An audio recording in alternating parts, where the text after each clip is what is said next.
Hello and welcome to Krishi Jagran Business, platform that keeps you updated with all the agri news of the nation. This is Yash Saxena. Let's have a quick look at the top headlines of the day. After weeks of long campaigning, the political slugfest concludes on Friday, voting to take place on December 4 for MCD elections 2022. CEO of Google Sundar Pichai awarded with the prestigious Padma Bhushan in San Francisco. Traveling through national highways might get more expensive, Nitin Gadkari, to discuss toll tax hike on December 5. Centre plans to add 16 centres of excellence in agriculture under Indo-Israel collaboration. Government eyes to establish 750 price monitoring centres across nation by March 2023. Speaker of the Punjab Legislative Assembly calls farmers emerging warriors as close to 700 farmers are awarded for stubble management. Sardar Vallabhbhai Patel Agriculture University spearheads Parthenia Mukt Bharat Rashtriya Seva Yojana campaign. Maharashtra government uplifts ban from single-use plastic items. Krishi Mahotsav 2022 to kickstart in Nasik. Agriculture fair will house over 200 stalls. To grab benefits of Pradhan Mantri Fasal Bima Yojana, consult HDFC Ergo. Tata Power to make huge investment of rupees 6,000 crores in Odisha. More than 400 government school students got admission in Tamil Nadu Agricultural University.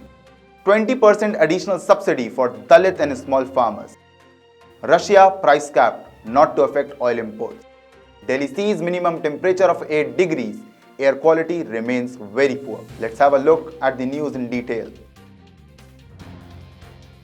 After weeks of campaigning and public gatherings across the Delhi region, now the ball is in voters' court. The election season is in full swing. Voting for MCD elections 2022 will take place tomorrow on Sunday.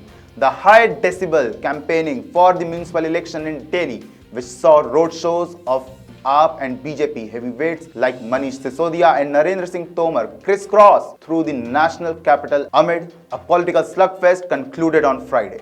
Ahead of the civic polls in Delhi, Deputy Chief Minister Manish Sisodia today slammed the BJP government for turning the national capital into a mound of garbage and stressed that people will choose AAP in MCD too. On the other hand, BJP also looks very confident. Piyush Goyal on Friday said that the civic body poll is a three-way fight between BJP, AAP and Congress, and that BJP would eventually win due to Prime Minister Narendra Modi's popularity and corruption by the opposition. The Minister of Commerce and Industry held multiple roadshows in East Delhi on the last day of campaigning.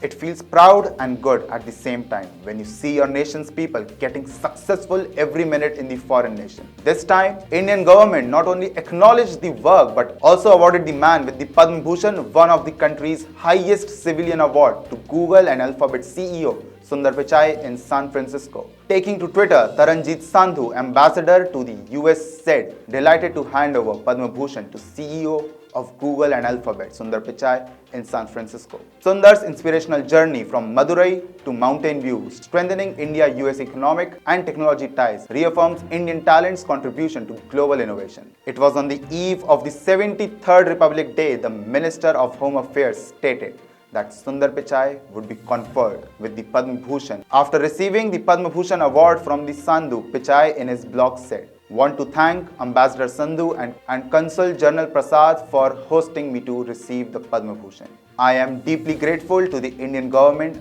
and the people of India for this immense honor. It's incredibly meaningful to be honored in this way by the country that shaped me," says Sundar Pichai on his blog.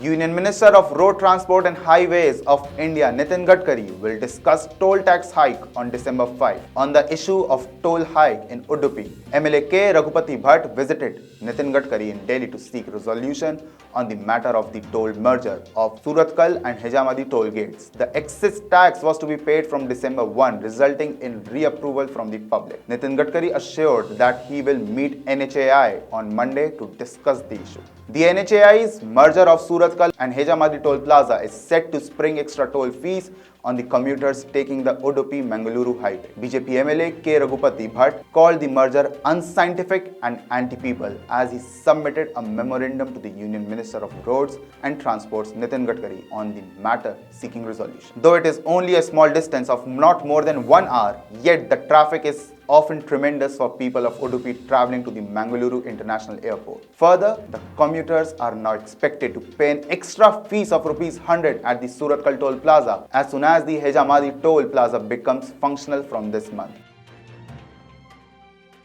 Strengthening the relation, India and Israel will collaborate to establish 16 centers of excellence in agriculture under the ongoing Indo-Israel Agricultural Project. On completion, the total number of COEs operating in India will increase to 45 and cover 21 states, and Israel Embassy officials said. The focus area for each center will depend upon the local requirement and will be finalized by respective state government. Israel's contribution to the project comes in the form of technical assistance, resource person, and training programs offered in India and Israel. In a media interaction during a visit to the Center of Excellence for Vegetables in Gharonda, Karnal, Haryana, Sudhir Kumar Yadav, Deputy Director of Horticulture, Haryana, said the Center of Excellence Gharonda has been established to demonstrate the protected cultivation technology of high-value vegetables. Since the start of the India-Israel project, the area under protected cultivation has increased from 61 acres to 3,000 acres, he said. In order to control the prices of essential commodities, keeping inflation under control, Rohit Kumar Singh, Secretary, Department of Consumer Affairs, urged all states to establish price monitoring centers. He was speaking during a day-long workshop in Guwahati. He stated that the center plans to reach the target of 750 price monitoring centers by March 31, 2023, and for that, financial assistance will be provided. Center is making every effort through the price monitoring division to control the prices of essential commodities, thereby keeping inflation under control. The Department of Consumer Affairs regularly generates price data and maintains a price collection system for 22 essential food commodities in the country. For your information, Price Monitoring Division in Department of Consumer Affairs is responsible for monitoring prices of selected essential commodities. The activities of the division include monitoring of the retail and wholesale prices and spot and future prices of selected essential commodities. Stubble management is an issue which is in spotlight for so many days. All we know is how many farmers have been fined in Uttar Pradesh, Haryana and Punjab for it. But what about those who were able to manage stubble and helped to reduce pollution? Punjab Legislative Assembly Speaker Kultar Singh Sandhawa on Friday honored 700 farmers from 6 districts of the state for not burning paddy stubble and planting lakhs of saplings in their areas. Presiding over an event organized by Bhai Ghaniya's Cancer Roko Seva Society and Gadribabadullah Gyani Nihal Singh Foundation in association with Punjab Agricultural University and Department of Agriculture and Forests, Sandhawa said that these 700 farmers had emerged as warriors against pollution and followed Guru Nanak's teachings in letter and spirit by not burning the residues. He said that the shunning the stubble burning was a humble and befitting tribute to the first Sikh Guru who gave the message of Pavan Guru Pani Pita Mata Dharat Mahat, means air is the teacher, water is the father and the earth is the great mother of all. Sandhawa said the Punjab government had been making sincere effort to control the menace but needed the full support of farmers to end stubble burning. He also lauded Ludhiana administration and farmers for 55% decrease in cases of stubble burning. He also disclosed that the AAP government has been on the job to make special policies for making agriculture a profitable profession. He said that the day was not far away when stubble burning and other maladies would not exist in Punjab. The Parthenia Mukt Bharat Rashtriya Seva Yojana campaign has been spearheaded by the Sardar Vallabhbhai Patel Agriculture University in Meerut. It aims to raise awareness among Indian colleges and universities about the negative effects of the Parthenium weed, which is found throughout the nation. This is a big movement for which we wish to enlist students from all over the country to not only raise awareness about this pernicious weed but also teach the populace how to destroy it by either manually uprooting or sprinkling sodium chloride solution or glyphosate solution on flowers, told Dr. K.K. Singh, Vice Chancellor of Sardar Vallabhbhai Patel Agriculture University at the launch of the program. Why this issue is of great importance? Let's have a look at the ill effects of Parthenium on humans. Each Parthenium plant generates more than 600 million pollens during the flowering season. This can lead to illnesses like asthma, respiratory tract infections, hay fever, severe dermatitis, rhinitis, conjunctivitis and other other crippling allergies. It should be noted that only those who are allergic to Parthenium experiences its negative effects.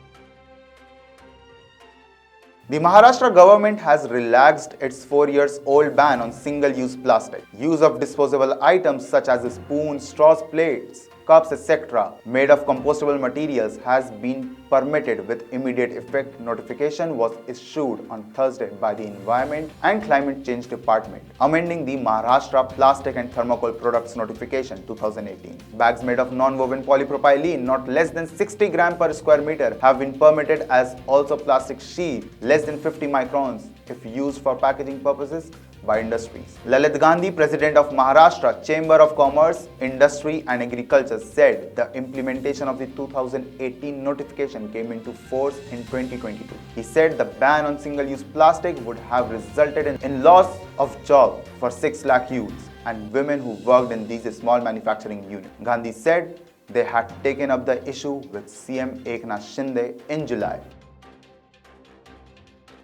Krishi Mahotsav 2022, a 5-day agricultural fair which will begin on December 6 at the Dongre Hostel grounds. Here will showcase 200 stalls of agricultural companies, farmer-producer companies and women self-help groups. The exhibition is being organized by the State Agriculture Department, NASIT, and the Agriculture Technology Management Agency, ATMA. The fair will house over 200 stalls related to organic and non-organic farming, irrigation, mechanical farming, and food stalls. Addressing the media, District Collector Gangatharan D said the objective is to make farmers aware of the new farming techniques and how to increase the yield.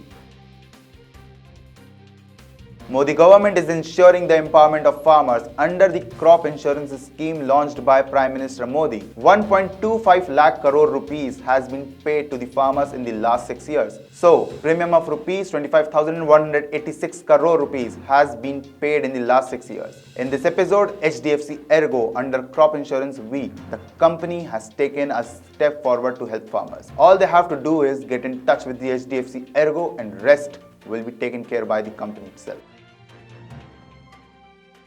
One of India's biggest energy group, Tata Power, announced its intention to use its clean and green energy offerings to help the state become a hub for clean energy while taking part in Make in Odisha conclave. Tata Power CEO and MD Praveer Sinha announced that the company will invest rupees 6,000 crore in Odisha. Speaking at the Make in Odisha conclave on Thursday, Sinha stated that the 4 Odisha power discoms in which Tata Power has majority stake are committed to investing 6,000 crore rupees in capex over the next 5 years. In addition, Sinha started that the company will install 1,000 electric vehicles charging station, 100,000 solar pumps, microgrids, rooftop and floating solar panels over the next 5 years. He praised the Odisha government's Renewable Energy Policy 2022 unveiled here at the Make in Odisha conclave. According to the CEO of Tata Power, the company has been involved in power distribution throughout Odisha. It is committed to ensuring ease of doing business through quality power supply. As many as 413 students who studied from classes 6 to 12 in state government schools have got seats in Tamil Nadu Agricultural University for the academic year 2020-23 under the 75% quota introduced by the state government. It's reported that the government will bear the hostel and course fee expenses. The top 5 candidates who secured seats under the quota are girls. A total of 7,755 applications were received for the seats under the quota, out of which only 6,602 were found to be eligible. As many as 1,130 students have been called for counselling for the 413 seats and counselling is underway. After counselling for the 75% quota is completed, counselling will begin for general quota on December 5. The institute plans to wind up counselling by December 22. Geeta Lakshmi said the classes for agricultural courses are likely to commence in the first week of January. The union government has to fill 20% of all India's seats over and above the number of seats filled up by the university. The procedure to fill the union government quota seats has begun, says the institute. Farmers Welfare Minister M.R.K. Paneerselvam has said that an additional 20% subsidy will be given to Adi Dravidar and tribal small farmers, and rupees 5 crore had been allocated in 2022 to 23 for it. He said in two statements that a special concession is being given to farmers belonging to Adi Dravidar and tribal communities in each scheme announced in the agriculture budget. 4.5% subsidy is given to farmers who carry out various agro-related activities including dairy farming along with cultivation. Adi Dravidar tribals and small and marginal farmers will be given an additional 20%. If farmers are given rupees 50,000 as subsidy, farmers from Adi Dravidar and tribal community will get rupees 20,000 more as subsidy. Under the integrated farming scheme, an additional 20% subsidy is provided for setting up greenhouse and shade net houses, agricultural engineering projects, agricultural mechanization, solar tent dryers and value-adding machines, among other things, the statement added. Even as the price cap on Russia oil is set to come into effect next week, India will continue to import crude oil from all sources, including Russia, senior government officials said on Friday. Noting that the oil trade has all options available for moving crude from one country to another, the official also said that the global suppliers have assured India of uninterrupted oil supplies. We will continue to buy from wherever we need to buy, including Russia. India has been assured by global oil suppliers that there will be no disruption in supplies, the officials said. Importers will also be looking at the availing services of non-European shipping liners, insurance and finance providers to import Russian oil by circumventing the price cap. The officials said that India will continue to receive cargoes from Russia booked so far beyond 5 December. The air quality in the national capital continued to remain in very poor category while the maximum temperature settled 3 notches above the season's normal at 27.7 degrees Celsius. India Meteorological Department said on Friday. The minimum temperature was recorded at 8 patch. The minimum temperature was recorded at 8 degrees Celsius, 1 notch below normal, it said. According to the data from Central Pollution Control Board CPCB, the 24 hours average air quality index stood at 352 on Saturday.